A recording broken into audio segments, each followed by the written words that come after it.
Hello friends, PDW के एक नए एपिसोड में आप लोगों का स्वागत है। दोस्तों, बांग्लादेश में 12 फरवरी को जनरल इलेक्शन हो रहा है और इसमें दो मेन पॉलिटिकल पार्टी जो अपना किस्मत आजमा रही है। एक तो बीएनपी है, यानी बांग्लादेश नेशनलिस्ट पार्टी, और दूसरी तरफ जमात इस्लामी। और दोनों ही ने अपने कहें कि लाइक माइंडेड पार्टीज के साथ अपना अपना अलायंस फॉर्म किया है। अगर पास्ट में देखें तो बांग्लादेश नेशनलिस्ट पार्टी का अलायंस जमात इस्लामी के साथ होता था और उस समय ये दोनों ही पार्टी अवामी लीग के साथ कंटेस्ट करती थी। लेकिन इस बार जमात इस्लामी और बीएनपी दोनों को लग रहा है कि हमें एक दूसरे की सपोर्ट की जरूरत नहीं होती है, मैंने we will able to win the election and form the government. इसलिए दोनों ही अपना किस्मत सेपरेटली आजमा रहा है। ये उम्मीद की जा रही है कि इस इलेक्शन में जो भी आउटकम होगा, चाहे वो बीएनपी पावर में आएगी या जमात इस्लामी, तो उसके बाद बांग्लादेश में एक स्टेबिलिटी आ जाएगी। और वहाँ जो अभी लॉ एंड ऑर्डर का सिचुएशन बहुत ही ख़राब हो चुका है, माइनॉरिटीज़ या अदर इवन कह लें कि जिस तरह से वायलेंस की स्थिति not in against minority, even the majority community में भी जो लॉ एंड ऑर्डर का सिचुएशन लोगों को फेस करना पड़ रहा है, उससे मुक्ति मिल जाएगी। लेकिन अगर आप क्लोजली देखें तो जो भी इसका आउटकम होगा, उससे हम बहुत कह लें कि आश्वस्त नहीं हो सकते हैं, क्योंकि बांग्लादेश अब एक नई डायरेक्शन में उभर के आ गया है। अभी तक अगर आप पास्ट में देखें तो शेख हसीना का जो फॉरेन पॉलिसी थी वो बड़ा ही कह लें कि डिप्लोमेसी और बैलेंस होता था। वो सारे मेजर पावर के बीच अपना एक न्यूट्रलिटी मेंटेन करती थी। लेकिन जब से यूनुस गवर्नमेंट आई है तो उसने, यद्यपि चाइना और यूएस दोनों ही के साथ उनका रिलेशन ठीक है, लेकिन ऐसा लग रहा है कि now Mohammad Yunus has taken Bangladesh into the deep embrace of China. तो इसका रिजल्ट ये होता है कि दोनों ही power now they will fight against each other in Bangladesh, यानी Bangladesh has become the chess board for both China and US. क्योंकि दोनों ही, यूएस का भी अपना जियो पॉलिटिकल इंटरेस्ट है और बांग्लादेश के चाइना का भी है। अगर आप चाइना को देखें तो सबसे पहले तो आप देखिए कि बांग्लादेश का जो जियोग्राफिकल लोकेशन है वो बड़ा ही स्ट्रेटेजिकली इम्पोर्टेंट है। बांग्लादेश बे ऑफ बंगाल के एकदम पिक पे लोकेटेड है और जिसके कारण होता है कि Bangladesh oversees the main shipping lanes which are very important for trade in energy and other important resources. तो उस हिसाब से दोनों ही के लिए इम्पोर्टेंट है। लेकिन चाइना के लिए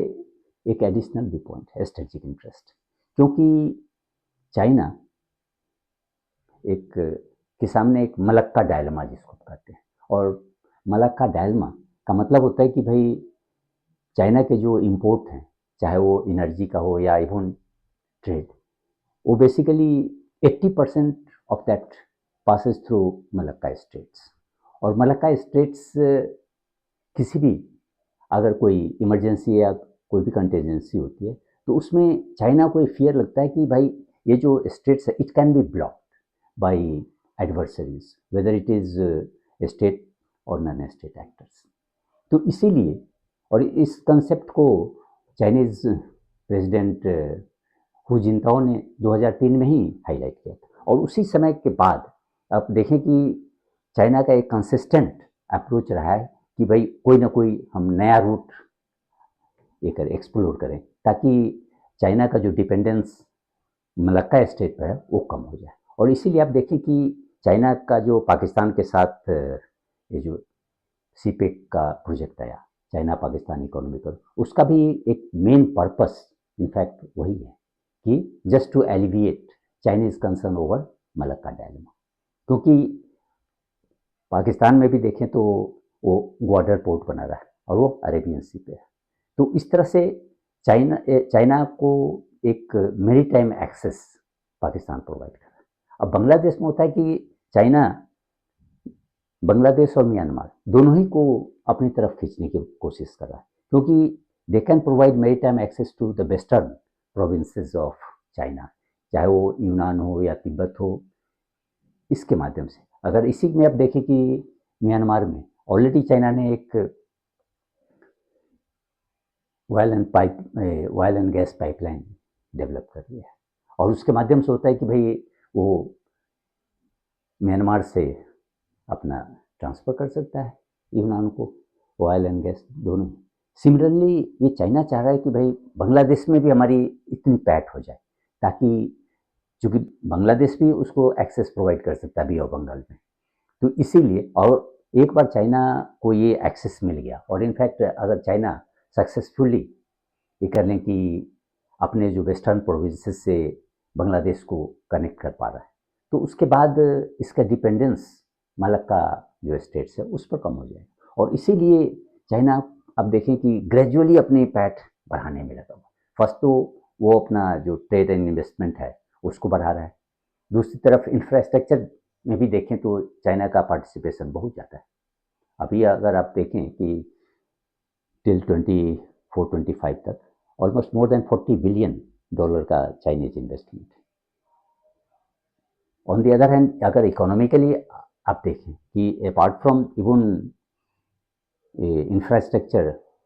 प्रोजेक्ट्स में जो चाइनीज इन्वॉल्वमेंट है, उसके अलावा अगर ट्रेड में भी देखें तो China is the largest source of imports which is critical for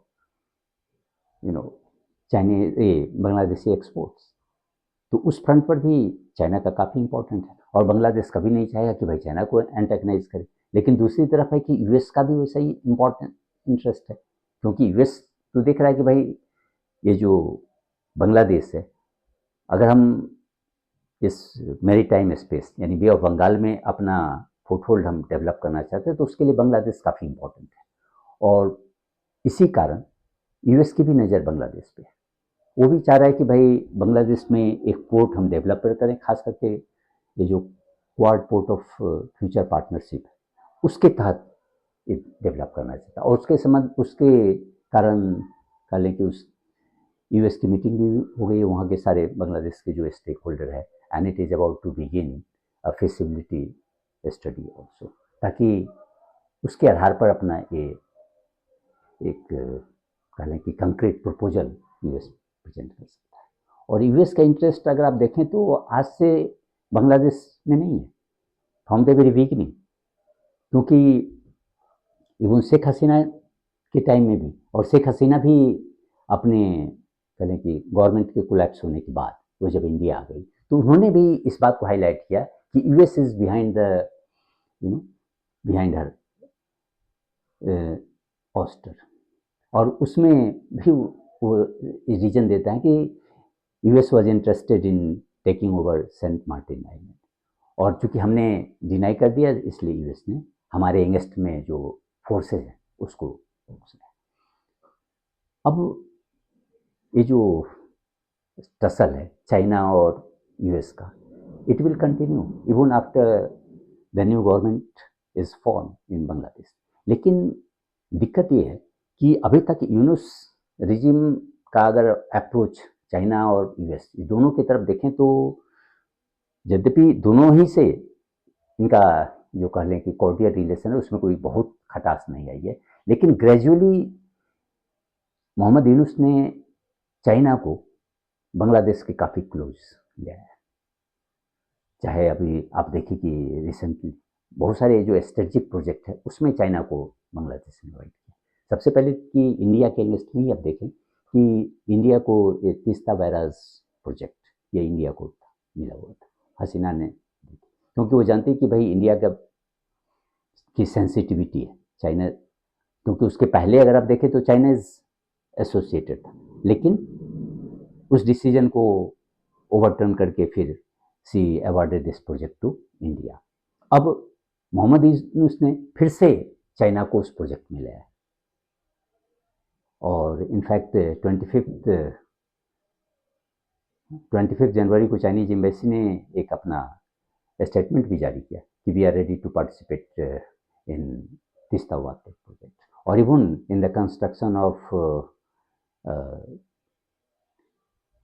Bangladesh China friendship hospital. दूसरी तरफ आप देखें कि एक इंडिया बांग्लादेश का जो बॉर्डर है उससे काफ़ी क्लोज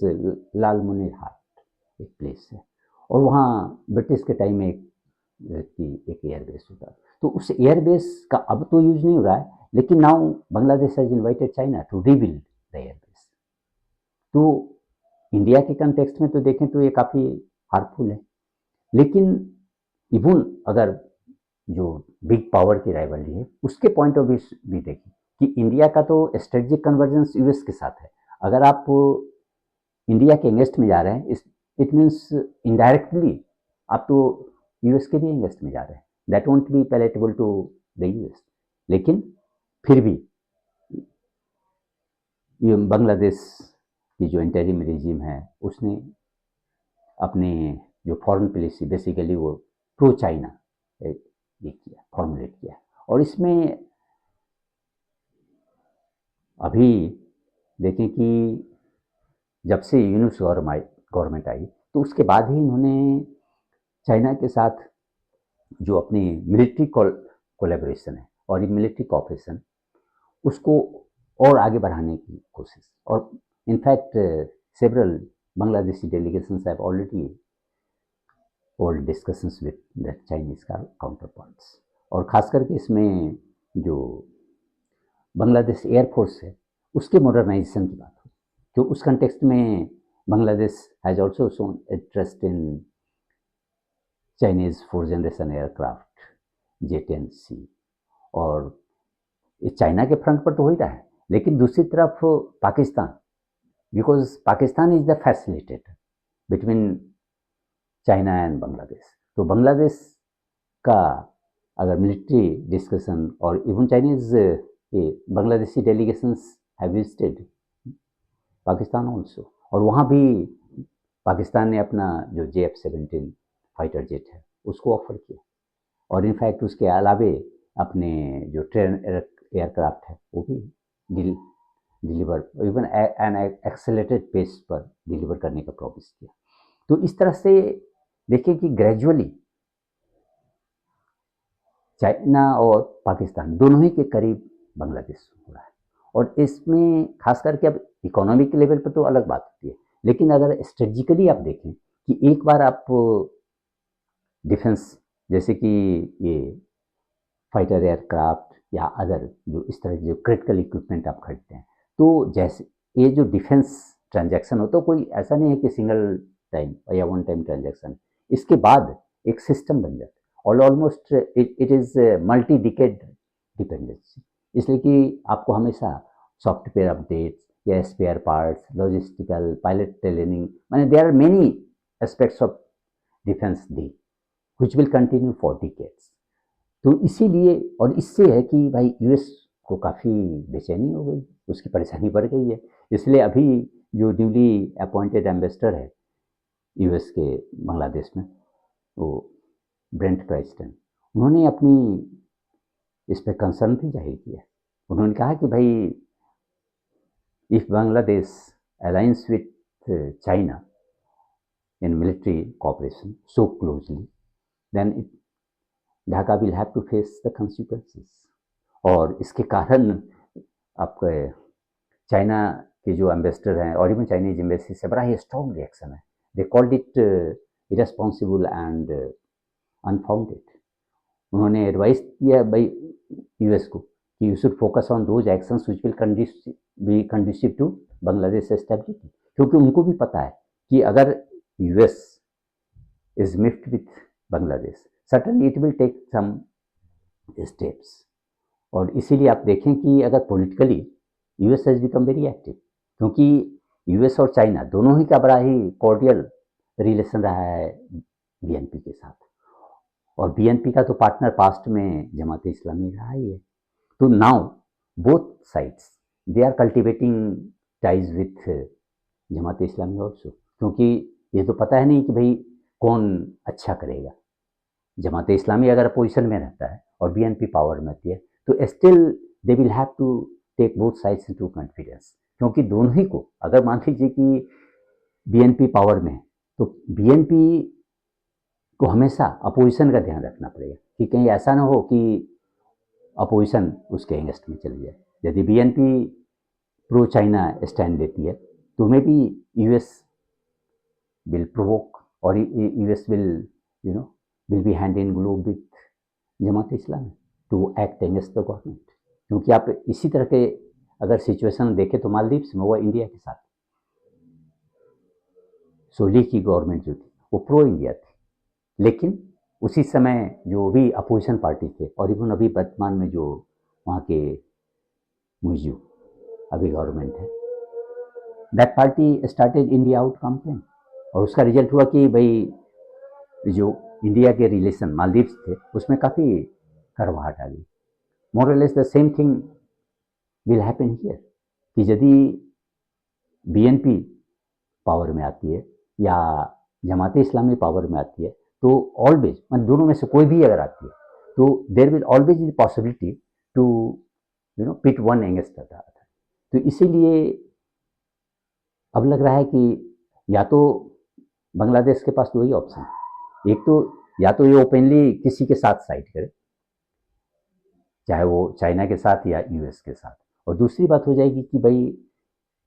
ये फिर से हसीना की जो पॉलिसी थी डिप्लोमेसी ऑफ बैलेंस उसको अपनाए। Otherwise it will be very difficult for Bangladesh to reestablish stability in the country, और वो वहाँ के इकोनॉमिक और इवन स्ट्रेटजिक हर तरह से बांग्लादेश को करने की काफ़ी हार्मफुल वे पर ले जाएगा। और इसीलिए हम उम्मीद करते हैं कि भाई न्यू गवर्नमेंट जो आए वो अपने फॉरेन पॉलिसी को रिविजिट करे और इस तरह से उसको रिफैशन करे ताकि ये जो मेजर पावर की जो राइवलरी है या उसके क्रॉस फायर में ना आ जाए और उससे अलग होकर के फिर से एक न्यूट्रल स्टैंड ले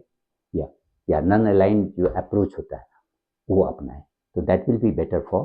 Bangladesh and its people. But let us see new government कौन